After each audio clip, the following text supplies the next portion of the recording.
Well, hey there, creators. Niamh here, and today I am doing a coloring from The Secret Garden, we just saw there, by Johanna Basford, and this is the artist edition coloring book. So it has pages where you can take the pages out. They're one-sided, which is really great and means that you can use materials, mediums that might bleed through to the other side. It doesn't matter because it's not going to ruin another picture, because they are all individual pictures, and they're on some pretty good quality paper, though not like you can't use a lot of watercolors, as I kind of found out a little bit later on in the piece, which I'll get to later. But anyway, so it's very good quality paper, better than the regular coloring books in her line. The ones that are the pages are double-sided. Those ones, the paper's really great in those, but you can't exactly pull them out because there's images on both sides. So anyway, so I am using Inktense with this. I also pulled out some of my other watercolors to add just, some different colors, yada yada. So I really enjoy Johanna Basford's artwork. She's just an amazing artist, and her stuff is just so pretty. But if I had to criticize her coloring books, and this is just a personal preference thing, I would say that I don't like. It's kind of difficult for me to do teeny tiny little fill in teeny tiny spaces like that. I guess especially when it comes to like watercolor or something like that, I want to be a little freer in how I color. So when there's so many teeny tiny little intricate things to color, it just gets a little I guess daunting, and it takes forever, and I get just very impatient with it. I mean, I like to do detailed work, but I guess I like to do detailed work if I'm the one who's drawing it, but coloring in detailed work is a bit difficult for me, and it just gets a bit daunting after a while. And and I know coloring books are supposed to be something that's very relaxing and soothing, but I get a little bored with it, when it's so intricate. So I just wish that there were bigger spaces, and of course we have that whole space behind it, the background, which I did do some interesting things in a little bit later on, but yeah, I just, some of the intricacies of the artwork I just wish was a little less intricate, if that makes sense. Anyway, so I decided to go the colors of this. I quite liked the heart piece from here, and it kind of made me think of Valentine's Day, and I know we're well past Valentine's Day now, but and I also don't even celebrate Valentine's Day.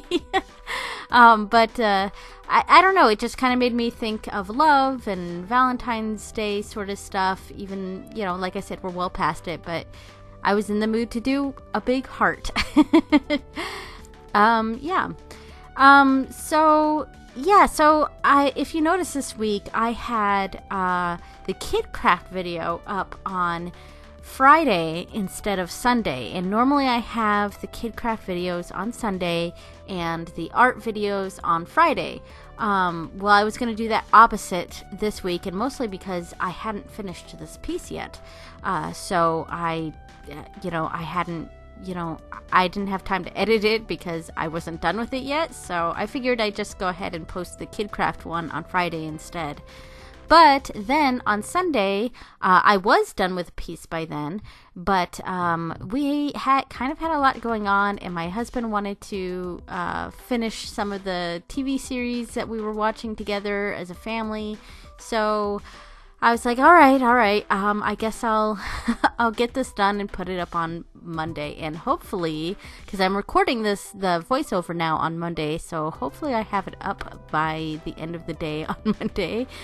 Yeah, trying to, stick in those schedules of, my own schedule that I put together. So it's my own deadline, but sometimes it is hard to stick to that. It's hard to make those deadlines. And so I am sorry about, sometimes my videos are a little bit late, not quite following the schedule that I advertise, the schedule that I say that I'm doing, and sometimes it's off, but I do really try to get to the art videos out on Friday, and the kid crafts, if I do them, on Sunday.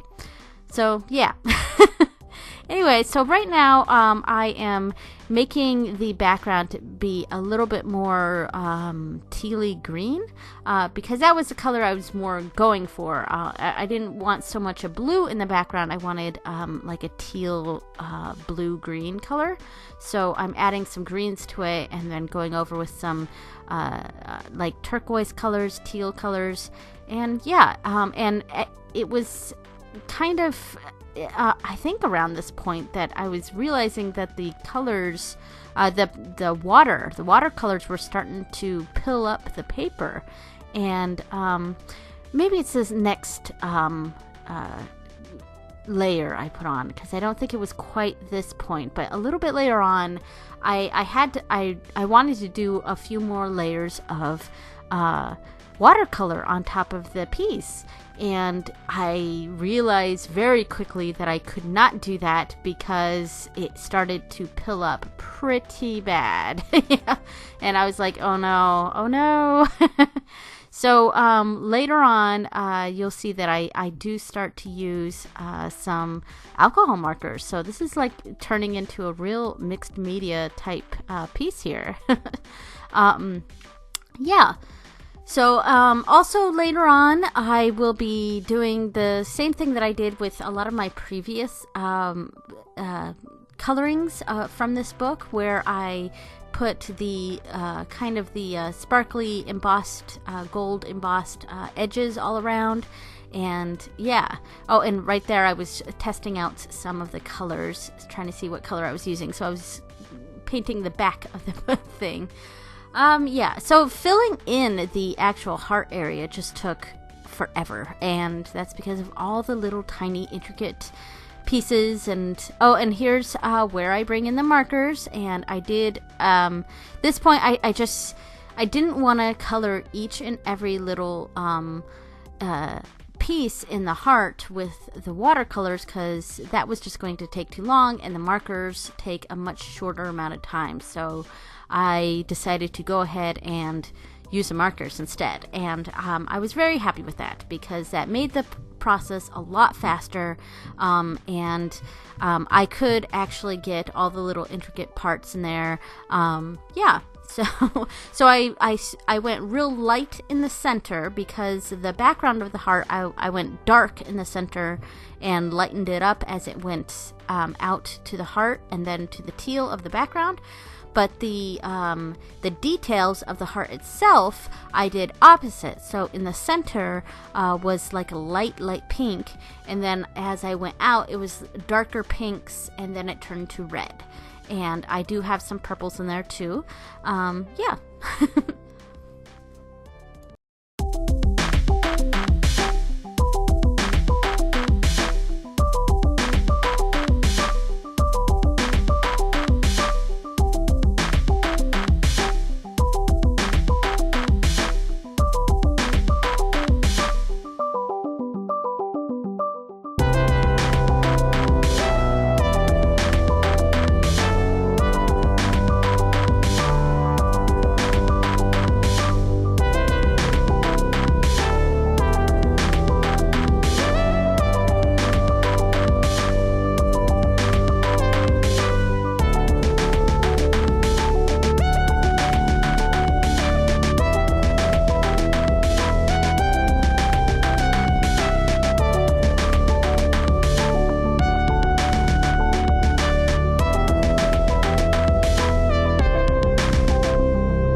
as you can see now, I've started adding gold to all the stems, and that is something that I just really enjoy adding. I love adding something sparkly, something shiny, and you know, so I do my gold and silver and bronze markers, and all my shiny things are an awesome go-to for these sorts of pieces, these coloring pieces. And yeah, and right now I am darkening up some of the inside edges because the small end of my marker, the gold marker, the bullet nib is a lot of the ink to the bullet nib has kind of dried out, so most of the ink is in the big end. And with those metallic markers, there's not a chisel end like the regular markers. There's a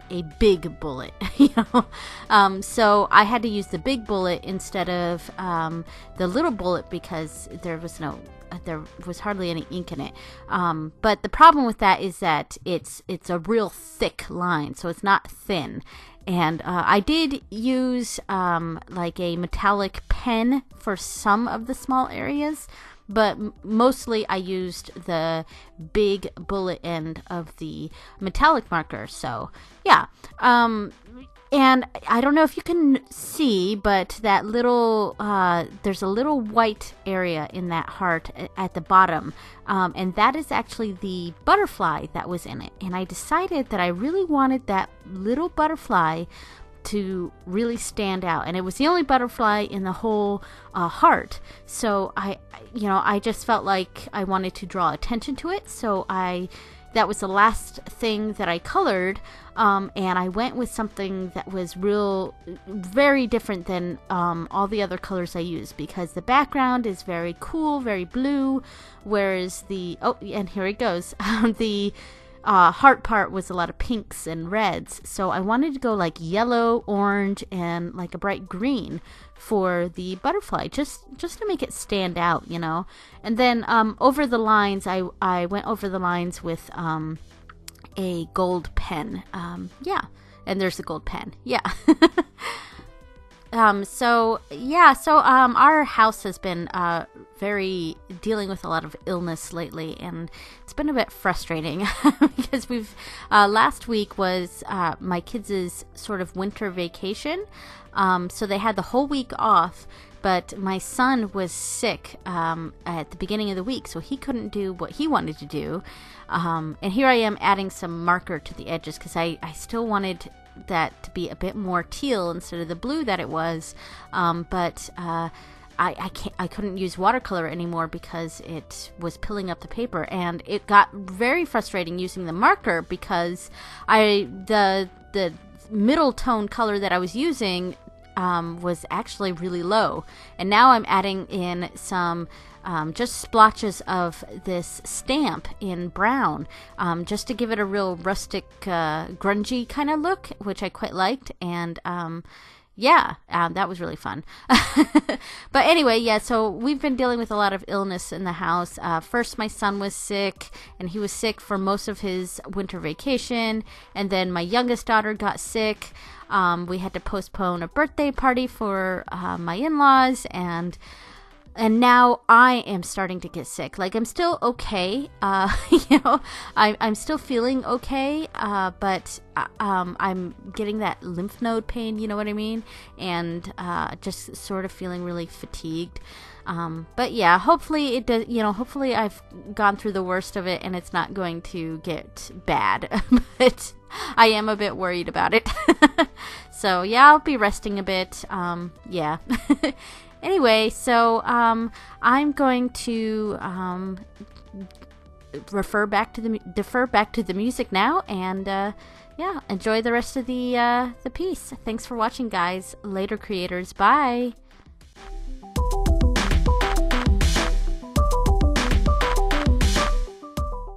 Oh, and I forgot to add that I glued on some of those gears that I had that I got from Joann's not too long ago.